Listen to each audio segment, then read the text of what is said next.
Hello friends, welcome in my channel SPT 999। This is Vikas और ये Excel का lecture 22 है जिसमें हम लोग गेट डेटाबेस ऑप्शंस पढ़ने वाले हैं एक्सेल में। ये डेटा टैब का फर्स्ट लेक्चर है। तो एक्सेल के डेटा टैब में आप देखेंगे तो पहला ग्रुप है गेट एंड ट्रांसफॉर्म डेटा या गेट डेटाबेस। इस तरह का ऑप्शन मिलेगा अलग अलग वर्जन्स में। ये ग्रुप डेटाबेस को एक्सेल से कनेक्ट करने के लिए या अलग अलग तरह के डेटाबेस के डेटा को एक्सेल में इंपोर्ट करने के लिए यूज किया जाता है। डेटाबेस फाइल के अलावा एक्सेल की भी फाइल हो सकती है या फिर कोई वेब पेज हो सकता है या फिर कोई नॉर्मल टेक्स्ट फाइल हो सकती है। तो एक्सेल भी एक तरह का डेटाबेस एप्लीकेशन है। तो सबसे पहले डेटाबेस समझते हैं क्या है। तो डेटाबेस का मतलब होता है collection of data, collection of records, जहाँ पे बहुत सारा डेटा एक साथ बल्क में स्टोर करके रखा जाता है।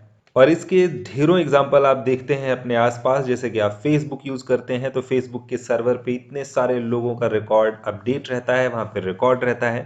ऐसे ही टेलीकॉम कंपनीज हैं, आप इतने सारे सिम चलाते हैं, यूज करते हैं, उसमें number, call detail, messages, recharge, सारा डेटा रिकॉर्ड रहता है कंपनीज के पास। इसके अलावा कंपनी के अपने एम्प्लॉयज हैं लाखों, उन सब का डेटा भी रिकॉर्ड रहता है। और ये सारा डेटा टेबल्स के फॉर्मेट में स्टोर किया जाता है और ये टेबल एक दूसरे से कनेक्टेड होती हैं। जैसे आप गूगल देखते हैं, गूगल एक बहुत बड़ा सर्वर है, उसके पास इतना सारा डेटा है। तो वो एक बड़े एरिया में बहुत सारे सिस्टम्स लगाकर, स्टोरेज लगाकर उन सबको आपस में स्टोर करके रखता है और उसके लिए सॉफ्टवेयर यूज करता है। जो सॉफ्टवेयर इतने बड़े डेटाबेस को हैंडल करते हैं, मैनेज करते हैं और स्टोर करते हैं। और जब आपको उस डेटा की ज़रूरत होती है, आप उसके लिए रिक्वेस्ट करते हैं अलग अलग तरीके से। वही रिक्वेस्ट एक तरह की क्वेरी कहलाती है और उस रिक्वेस्ट या क्वेरी के आते ही ये सर्वर आपको वो डेटा प्रोवाइड करता है। तो ये तो बात हो गई बहुत बड़े लेवल की। छोटे लेवल पे ऑफिसेस में, स्कूल्स में, इंस्टीट्यूशंस में, मेडिकल स्टोर्स में छोटे मोटे डेटा को स्टोर करने के लिए छोटे सॉफ्टवेयर यूज़ किए जाते हैं, वो भी डेटाबेस सॉफ्टवेयर्स होते हैं। तो दो तरीके के डेटाबेस होते हैं, फ्लैट डेटाबेस और रिलेशनल डेटाबेस। तो फ्लैट डेटाबेस में एक्सेल आता है और इसके अलावा और भी पॉपुलर सॉफ्टवेयर्स हैं। रिलेशनल डेटाबेस में एमएस एक्सेस, जो ऑफिस पैकेज का ही एक पार्ट है एक्सेल की तरह। इसके अलावा और भी बड़े सॉफ्टवेयर्स हैं, एसक्यूएल, ओरेकल वगैरह। तो एक्सेल या एक्सेस ये छोटे लेवल के डेटाबेस एप्लीकेशंस हैं जहां पे छोटे ऑफिसेज वगैरह का डेटा, छोटे इंस्टीट्यूशंस का डेटा स्टोर किया जाता है। लेकिन प्रोसीजर वही है, यहाँ पे भी स्टोरेज का और एक्सेसिंग का। यहाँ पे बहुत सारा डेटा होता है तो हमें एक्सेस करने के लिए, एक पार्टिकुलर डेटा निकालने के लिए हमें रिक्वेस्ट करनी होती है सॉफ्टवेयर से। उसे हम लोग क्वेरी कहते हैं। तो क्वेरी लिख के पास करते हैं कि हमें ये डेटा चाहिए और उस क्वेरी के हिसाब से, आपके रिक्वेस्ट के हिसाब से वो अपने डेटाबेस में से, कलेक्शन से आपके मतलब का डेटा निकाल के आपको दे देता है। तो एक्सेल भी एक तरह का डेटाबेस एप्लीकेशन है, ये भी डेटाबेस हैंडल करता है। इसी वजह से एक्सेल के साथ सभी तरह के डेटाबेस की कनेक्टिविटी दी जाती है ताकि एक्सेल में डेटा आ सके आसानी से और एक्सेल का डेटा बाकी की डेटाबेस में जा सके आसानी से। और इसी के लिए हमारे पास एक्सेल में ये ग्रुप दिया गया है ताकि हम एक्सेल के डेटा को या यहाँ से एक्सपोर्ट कर सकें या फिर अलग जगह का जो डेटा है सॉफ्टवेयर्स का, वो यहाँ एक्सेल में इंपोर्ट कर सकें।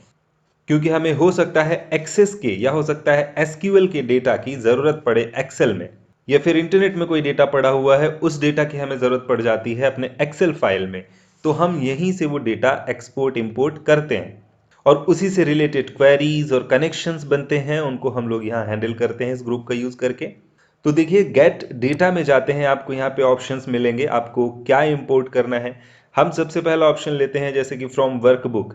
वर्कबुक का मतलब हम एक्सेल फाइल में एक्सेल फाइल को ही इंपोर्ट कर रहे हैं, यानी कोई दूसरी एक्सेल फाइल है जिसमें हमारा कोई डेटा रखा हुआ है, हम उसे इस फाइल में इंपोर्ट करने वाले हैं। तो हमने यहाँ पे क्लिक किया। यहाँ पे आपको लोकेशन देनी है कि आपकी फाइल कहाँ पड़ी हुई है। मान लीजिए हमने डॉक्यूमेंट में सेव किया हुआ है। यहाँ हमारी 3 फाइल है। लुकअप फाइल को हम यहाँ पे पिकअप करते हैं। इसको सेलेक्ट करके ओके करेंगे तो देखिए यहाँ पे दिखा रहा है कि इस फाइल के अंदर 3 शीट बनी हुई है और तीनों शीट में अलग अलग डेटा है। आपको सारी शीट चाहिए तो सेलेक्ट मल्टीपल पे क्लिक करके यहाँ पे आप इनको टिक कर लीजिए। और अगर आपको कोई पर्टिकुलर एक ही शीट चाहिए तो आप उस शीट को यहाँ पे क्लिक करके और यहाँ से लोड कर सकते हैं। शायद मैंने क्लिक कर दिया है तो ये सीधे यहाँ पे एक्सेस हो जाएगी फाइल। और आप देख रहे हैं ये थोड़ा सा टाइम हो सकता है ले, और आपकी फाइल ये खुल जाएगी। तो यहाँ पे आपको देखने को मिलेगा जो वहाँ पे डेटा पड़ा हुआ था वो सारा का सारा डेटा यहाँ दिख जाएगा। जो भी स्टोर किया गया था, और बाकी जो ब्लैंक सेल है उसमें नल लिखा हुआ है। लेकिन अभी एक्सेल में नहीं आया हुआ है, ये अलग से इसने फाइल खोल दी है पावर क्वेरी एडिटर के नाम से, कि अगर ये बड़ा डेटाबेस है और एक्सेल में नहीं रखना है, सिर्फ आपको डेटा चेक करना है या यहाँ से कॉपी करके पेस्ट करना है, तो इसने पावर क्वेरी में खोल दिया, इसको ओपन कर दिया है। आप अपनी क्वेरीज लिख करके अपना डेटा यहाँ से फिल्टर कर सकते हैं इन ऑप्शंस का यूज करके। ये बेहतर यूज उनको समझ में आएगा या वो करते हैं जिनको डेटाबेस बहुत अच्छे से आता है, एक्सेस या एसक्यूएल में काम करते हैं, तो उनको ये सारी चीज़ें आसानी से समझ में आ जाएंगी। अभी तो मैं इस पे ज़्यादा फोकस नहीं करूँगा। जैसे ही ये एक्सेल का कोर्स कंप्लीट होगा तो आगे मैं एक्सेल के एडवांस टॉपिक्स पे वर्क करूँगा। जब एमएस एक्सेस कंप्लीट करूँगा तो उसके बाद में इनको और डिटेल में पढ़ाऊँगा। अभी देखते हैं इस डेटा को हम एक्सेल में कैसे इंपोर्ट करेंगे। तो जहाँ पे मैंने इसको क्लिक किया था, इसको डिस्कार्ड करते हैं, और यहाँ से जब फाइल मैंने एक्सेस की थी तो यहाँ पे फाइल को मैंने क्लिक कर दिया था डबल, यहाँ पे डबल क्लिक ना करके यहाँ से लोड कर लीजिएगा। तो लोड करने के दो ऑप्शन आपको मिलेंगे, एक तो डायरेक्ट लोड है, तो ये आपका जो डेटा उस फाइल में पड़ा हुआ है उसको आपकी इस फाइल में एक्सेस करके ले आएगा। ये फेच करके आपकी एक्सेल फाइल में उसका डेटा आ गया है, और इधर उन फाइल्स का कनेक्शन दिखा रहा है जो पहले भी यहाँ कनेक्ट हो चुकी हैं आपके एक्सेल के साथ। ये देख सकते हैं, इस पे कर्सर रखेंगे तो सबका डेटा भी दिखा रहा है ये, कि किस पे कौन सा डेटा है। हमने ये वाली फाइल एक्सेस की है, 34 रोज लोड हुई हैं इसकी। अब इसमें भी दो ऑप्शन होते हैं, जैसे आपको सिर्फ कनेक्शन बना के रखना है, डेटा को अपलोड नहीं करना है, तो देखिए ये वाली फाइल सिर्फ कनेक्शन है, कनेक्शन ओनली लिखा हुआ है, मतलब इसका डेटा हमारी इस एक्सेल फाइल में नहीं है, सिर्फ हमने एक्सेल फाइल से कनेक्ट करके रखा हुआ है, तो हम यहाँ से देख सकते हैं, और जिसको हम लोड कर देते हैं वो यहाँ पे लोड भी हो जाती है। इसके अलावा हम इसको यहाँ से क्लियर करते हैं, सारी चीज़ें क्लियर करके हम अगेन चलते हैं यहाँ डेटा में और गेट एक्सेस में। यहाँ से हमने एक्सेस किया था एक्सेल फाइल को, ऐसे ही हम कोई टेक्स्ट फाइल यहाँ से इंपोर्ट करा सकते हैं। इस पर आप क्लिक करेंगे, आप देख सकते हैं आपकी फाइल कहाँ है। जैसे हमने डेस्कटॉप पे फाइल बनाई हुई है VSP नाम से, इसको आप ओपन करा लीजिए तो यहाँ ये खुलेगा। और टेक्स्ट फाइल यानी नोटपैड की फाइल थी, तो नोटपैड की फाइल में इन दोनों डेटा के बीच में टैब स्पेस दिया था हमने। अगर कॉमा लगा होता तो कॉमा से ये सेपरेट करता, अगर नहीं है कॉमा तो ये पूरे डेटा को एक ही सेल में रखेगा ऐसे। अगर टैब या स्पेस से हम अलग करना चाहते हैं तो इस ऐसे कर सकते हैं। तो स्पेस भी नहीं इसमें हमने दिया, टैब दिया हुआ है, इसलिए टैब से ही हम इसको सेपरेट कर पाएंगे। और इसको आप यहाँ पे लोड कर सकते हैं, जैसे आप लोड करेंगे ये आपकी एक्सेल फाइल में आ जाएगा। तो ये डेटा यहाँ पे इंपोर्ट हो चुका है, मैं आपको इसकी एक्सेल फाइल भी दिखा सकता हूँ।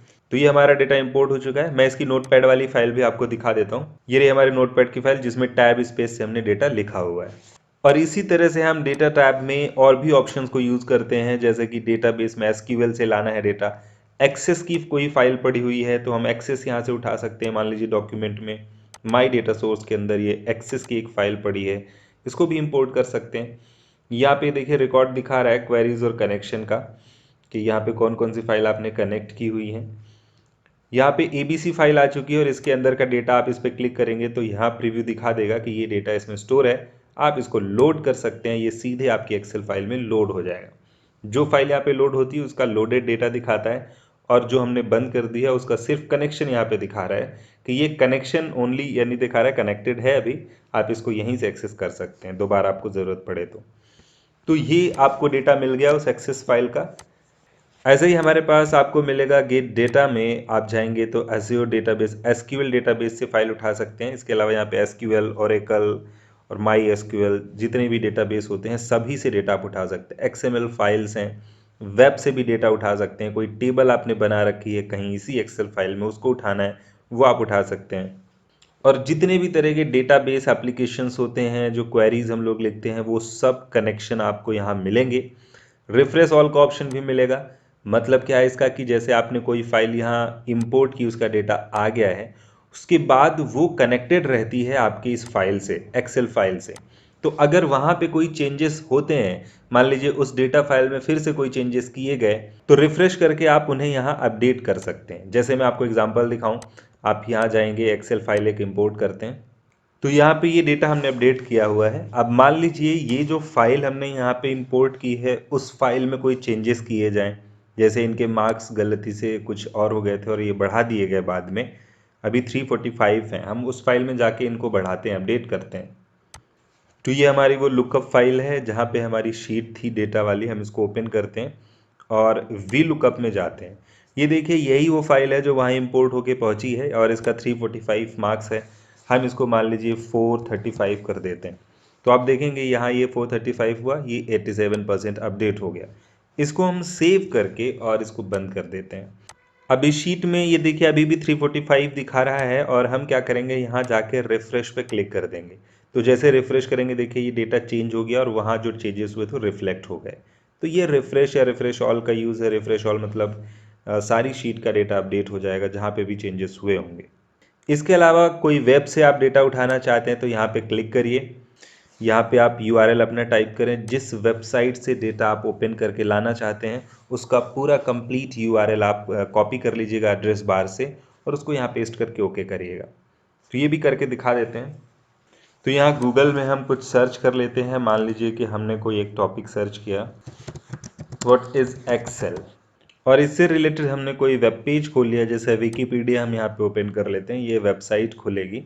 तो अब हमें ये डेटा वहाँ चाहिए, तो आप इस URL को यहाँ से कॉपी करिएगा। ये एड्रेस बार में जो दिख रहा है यही URL आप यहाँ कॉपी करके और एक्सेल फाइल में जा करके एक्सेल में यहाँ फ्रॉम वेब पे जा करके आपको यही URL पेस्ट कर देना है और ओके कर दीजिए।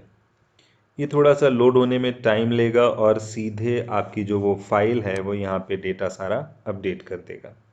ये देखिए यहाँ पे दिखा रहा है इसका टेबल व्यू में कुछ नहीं है क्योंकि टेबल डेटा था नहीं है।